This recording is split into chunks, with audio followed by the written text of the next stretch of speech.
The Legend of Zelda Skyward Sword, sorti sur Wii en 2011 puis remasterisé sur Switch en 2021, est l'un des épisodes de la saga Zelda qui divise le plus. Il est le tout premier opus à officialiser la chronologie, ce qui constitue déjà un vrai pari en soi. Véritable point de passage pour donner Breath of the Wild et Tears of the Kingdom, il est le Zelda préféré de beaucoup de joueurs, et le Zelda détesté de beaucoup d'autres. S'il y a bien un épisode de la série où il faut s'intéresser au moins un peu au scénario, c'est bien celui-ci. Il possède la lourde responsabilité d'être le tout premier jeu de la chronologie et raconte dans son sous-texte quelque chose d'assez intéressant.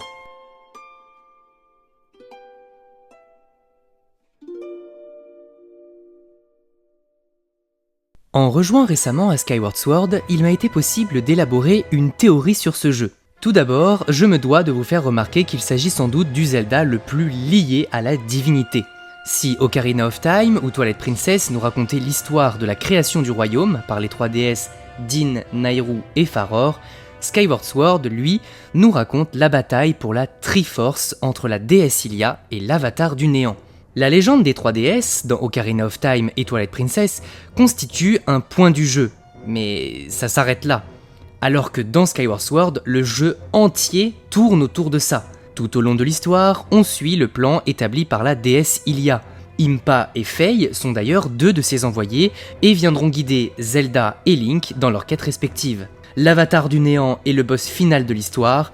Bref, Skyward Sword est sans doute le Zelda qui place le plus la question de divinité au cœur de son scénario principal. Mais, comme expliqué précédemment, il est aussi le Zelda qui se situe aux bases de la chronologie et qui est censé raconter la création d'un petit peu tout dans la série.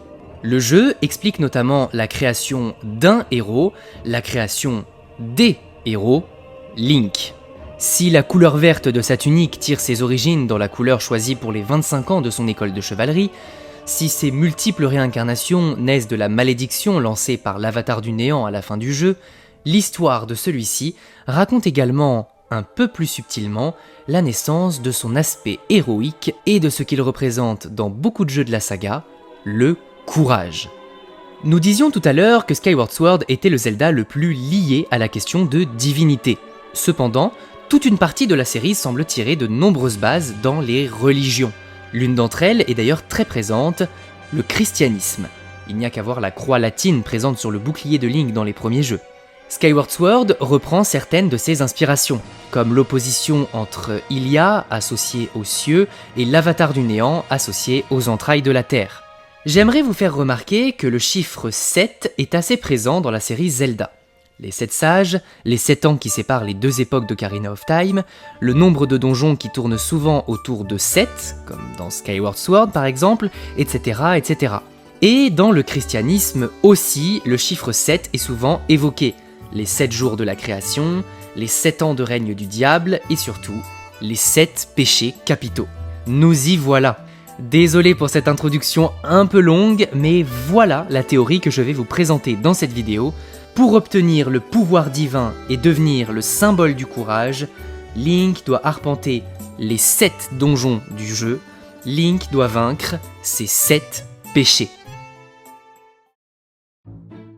Au début du jeu, Link n'apparaît pas vraiment comme très courageux.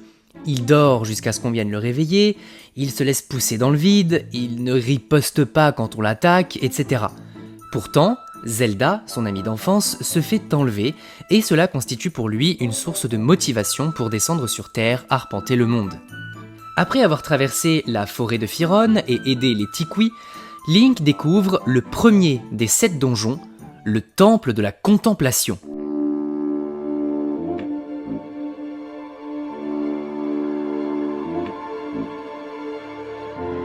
Rien que le nom du temple nous met un peu déjà sur la piste du péché qu'il représente. Et oui, nous allons tout d'abord parler de l'envie. L'envie s'entend au sens de jalousie.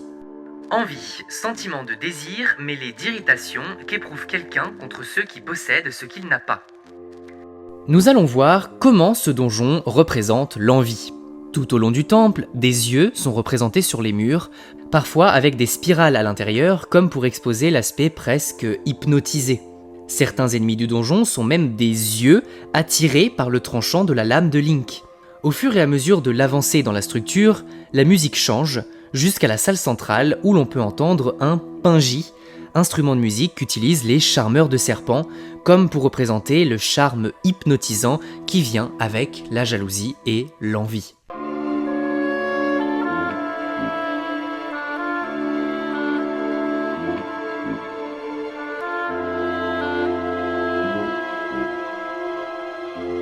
Après avoir bien progressé, Link peut obtenir l'objet du donjon, le scarabée. Ce petit robot volant est une machine télécommandée permettant d'aller chercher ce qui est loin de nous. Les choses qui nous paraissaient loin et inaccessibles le sont maintenant un peu plus. Au bout du donjon, Link fait la rencontre du boss de celui-ci, Ghirahim. Monarque démoniaque, celui-ci expose ses envies et semble même obéir à celles-ci. Une fois défait, celui-ci disparaît et Link peut accéder à la source de la contemplation. Continuons l'aventure de notre jeune héros.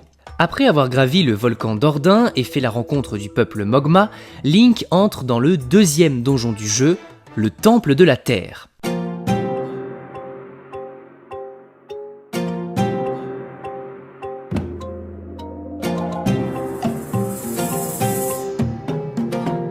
Le Temple de la Terre est une structure qui semble interne au volcan, étant partiellement remplie de lave. Ce donjon nous permet alors d'introduire un deuxième péché capital, la colère. Colère, état affectif violent résultant d'une frustration pouvant se traduire par de l'agressivité. Le Temple de la Terre serait donc, selon cette théorie, une représentation de la colère. Ce sentiment, en raison de sa nature ardente, est souvent associé à la couleur rouge et aussi au feu, d'où la présence de lave et de magma dans le donjon. En arpentant le temple, il est aussi possible de remarquer la présence de nombreuses statues au visage colérique et agressif. Également, il s'agit du donjon où l'on fait la rencontre pour la première fois du jeu des Lézalfos, le mini-boss du temple étant d'ailleurs un duo de ces monstres. Les Lézalfos sont représentés plusieurs fois dans le donjon, même dans l'encadrement de certaines portes par exemple. Dans les croyances chamaniques, le lézard symbolise le survivant et le combat. Comme expliqué dans la définition de la colère, celle-ci est à l'origine de la violence et de l'agressivité. Une autre créature représente le combat et la violence dans ce type de croyance, les dragons, eux-mêmes représentés en statue dans le Temple de la Terre. Après avoir combattu les deux Lézalfos, Link obtient l'objet du donjon, le sac de bombe. Quoi de mieux qu'un objet explosif pour représenter la colère ? À la fin du temple, Link tombe de nouveau face à Ghirahim, qui explique carrément vouloir faire éclater sa colère. De cette colère naît alors Bella Dharma, une boule de feu vivante ni plus ni moins. Une fois vaincu, Link accède à la source de la Terre et rencontre alors Impa, qui se met en colère contre lui pour être arrivé trop tard. Une fois le volcan quitté, Link part pour la région de Lanel, devenue désertique il y a peu de temps. Une fois le désert traversé et les robots antiques rencontrés, Link doit passer par un autre donjon pour atteindre le Temple du Temps, la raffinerie de Lanel.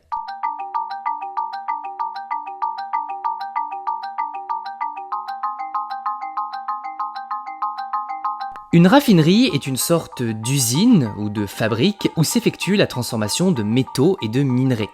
Celle de Lanel sert à la transformation de chronolithes, ou plutôt servait à la transformation de chronolithes. En effet, la raffinerie de Lanel est à l'abandon et nous permet d'évoquer un autre péché capital, l'avarice. Avarice, attitude d'une personne qui restreint à l'excès ses dépenses pour obsession de ses biens matériels. Un avare est une personne qui garde tout pour elle et qui est obsédée par ses richesses. La raffinerie de Lanel montre bien cet état d'esprit. La région de Lanel tout entière est réduite à l'état de désert à cause de l'exploitation excessive de ses terres. Le donjon est dans un état déplorable dans le présent, forçant Link à revenir dans le passé pour pouvoir y progresser. La civilisation de Lanel a trop voulu extraire de minerais et en a payé le prix fort. L'objet du donjon est d'ailleurs la jarre magique, objet capable de créer des bourrasques. Cette jarre permet à la fois de dévoiler encore plus de trésors, mais aussi de repousser les autres, de garder ces trésors pour soi. À la fin du temple, Link doit affronter Moldacht, un scorpion géant. Le moyen de le vaincre est de s'intéresser à ces pinces énormes, étant la symbolisation parfaite de celui qui veut tout attraper et tout garder pour lui. En sortant de la raffinerie, Link assiste à la destruction de la Porte du Temps par Impa pour protéger Zelda de Ghirahim. Le héros a donc encore d'autres donjons à parcourir. Effectivement, après plusieurs autres péripéties, Link comprend qu'il doit trouver les 3 flammes sacrées pour faire évoluer son épée. La première se trouve au lac Faroria, où Link fait la rencontre du dragon d'eau ainsi que du peuple Paraduse. Par la suite, il accède à la grande caverne antique.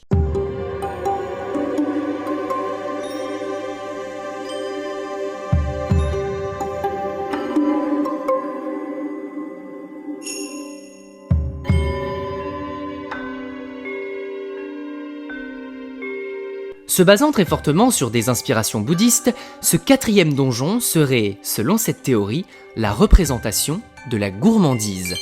C'est le péché du toujours plus, pour faire simple. Gourmandise, caractère de celui qui veut plus qu'il n'en a besoin. Vous n'êtes peut-être pas sans savoir que la grande caverne antique se base sur un conte d'Akutagawa, le fil de l'araignée, où un fil a été jeté du paradis pour un homme se trouvant en enfer. Cependant, l'homme a été trop vite. Il a repoussé tous ceux qui ont également voulu grimper au fil, si bien que le fil se brisa. L'homme n'a pensé qu'à lui, il a été trop gourmand. Également, tout le temple comporte des nénuphars, symbole de l'abondance dans le bouddhisme. Le bouddhisme est d'ailleurs une religion et une philosophie de vie qui prône l'éveil spirituel et qui serait donc une sorte de remède à l'attirance pour les biens physiques et à la gloutonnerie. Chose visible quand on remarque les rubis argentés dans les mains de la statue de Bouddha au centre du temple, nous punissant quasiment à chaque fois quand on essaye de les prendre. L'objet de ce 4e donjon est le fouet. Grâce à ce dernier, on peut accéder à des éléments derrière des grilles, avoir une portée d'attaque plus grande qu'auparavant, l'utiliser comme balancier pour aller toujours plus loin, bref, c'est un objet qui nous permet d'en avoir toujours plus. À la fin du donjon, Link rencontre de nouveau Ghirahim, qui lui explique d'ailleurs avoir besoin de plus de temps pour réfléchir et lui envoie Da Iloma, un gardien en or, rien que ça. Une fois vaincu, Link accède à la flamme de Farore et part trouver les 2 autres flammes sacrées. La deuxième se trouve à Lanel, dans une zone auparavant recouverte d'eau salée, la mer de sable de Lanel. Là-bas, Link rencontre Iseo, un pirate robotique ayant perdu son navire. Après l'avoir cherché à plusieurs endroits de la région, une fois retrouvé, il est en fait le 5e donjon du jeu, le Galion des Sables.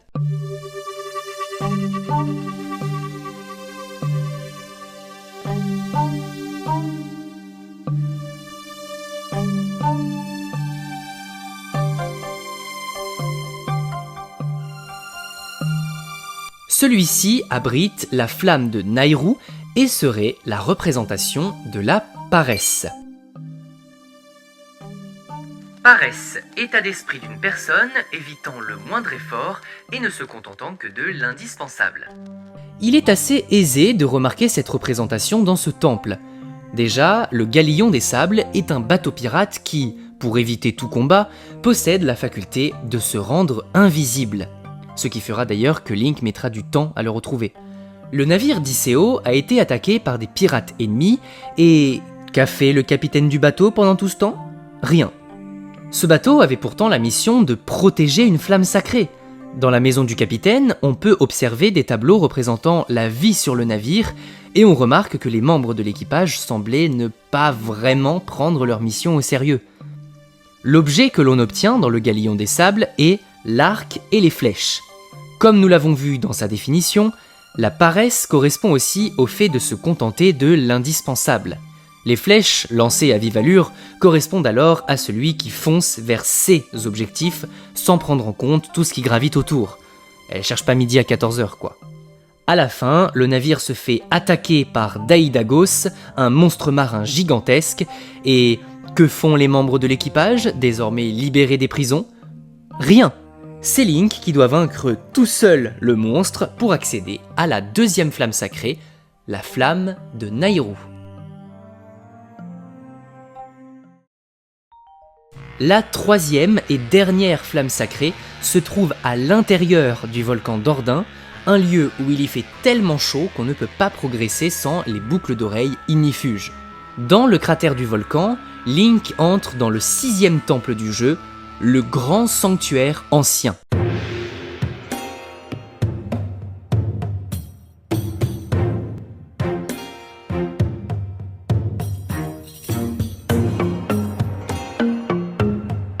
Comme pour les autres donjons, celui-ci représenterait également un péché capital, celui de la luxure.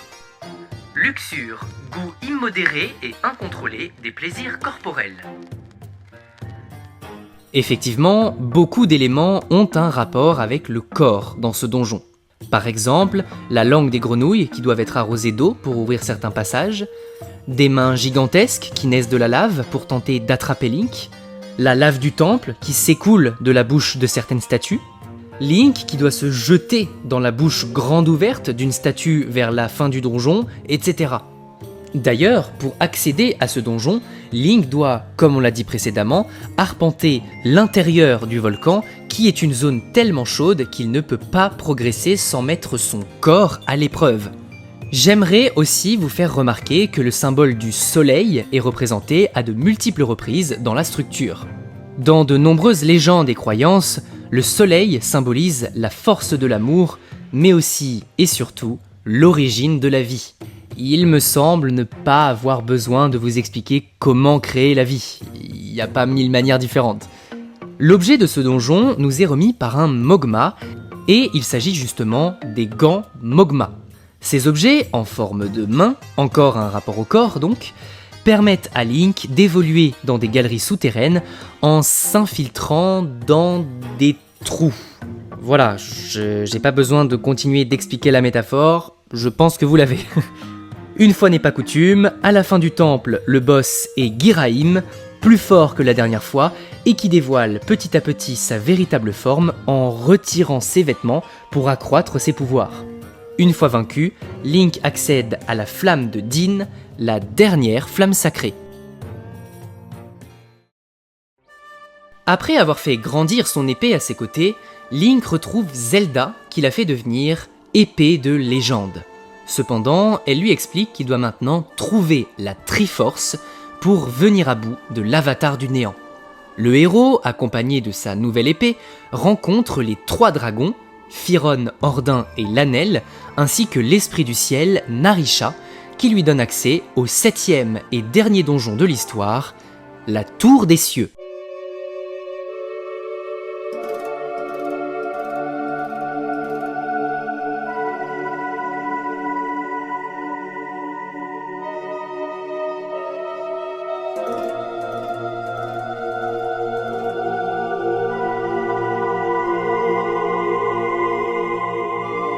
Pour celles et ceux qui connaissent déjà les 7 péchés capitaux, il n'y a plus vraiment de surprise. Le dernier donjon du jeu représenterait l'orgueil. Orgueil, opinion très avantageuse qu'une personne a d'elle-même. L'orgueil correspond au fait de se placer au-dessus des autres, d'où le fait que ce donjon flotte dans le ciel. Dans la religion chrétienne, l'orgueil serait un des pires péchés, car s'apparenterait au fait de se prendre pour Dieu. D'ailleurs, ce donjon de Skyward Sword est justement localisé dans la statue de la déesse, et la quête de ce temple est justement d'obtenir la Triforce, un pouvoir divin. La Tour des Cieux montre bien qu'il ne faut pas se vanter trop vite. En effet, le principe de ce donjon est de refaire des passages de chaque temple effectué dans le jeu, chaque salle représentant un donjon. Il ne faut donc pas se vanter trop tôt de les avoir terminés. Une fois la Triforce du courage, de la sagesse et de la force réunies, Link sort automatiquement du temple qui tombe sur la terre et mène au boss final du jeu, l'avatar du néant. Comme expliqué en début de vidéo, l'avatar du néant peut être vu comme une représentation du diable, c'est-à-dire celui qui s'oppose à la création, qui cherche le néant, quoi. L'orgueil peut donc être vu comme un péché très grave, car il l'empêcherait de croire et mènerait alors au diable. D'où le fait que la tour des cieux mène directement à l'avatar du néant. Et donc, voilà, Link a su triompher des 7 donjons, il a su triompher des 7 péchés capitaux. Ce qui est intéressant, c'est que Skyward Sword évoque les origines de la princesse Zelda, qui a du sang divin, évoque la création de Ganon, qui naît de la malédiction de l'avatar du néant, une fois vaincu à la fin du jeu, mais il explique aussi la création du héros de la légende, de la représentation du courage, celui qui a su vaincre ses péchés. Et voilà, j'espère que cette vidéo et que ma théorie vous ont plu. N'hésitez pas à me dire ce que vous en avez pensé dans les commentaires, et moi je vous dis à bientôt.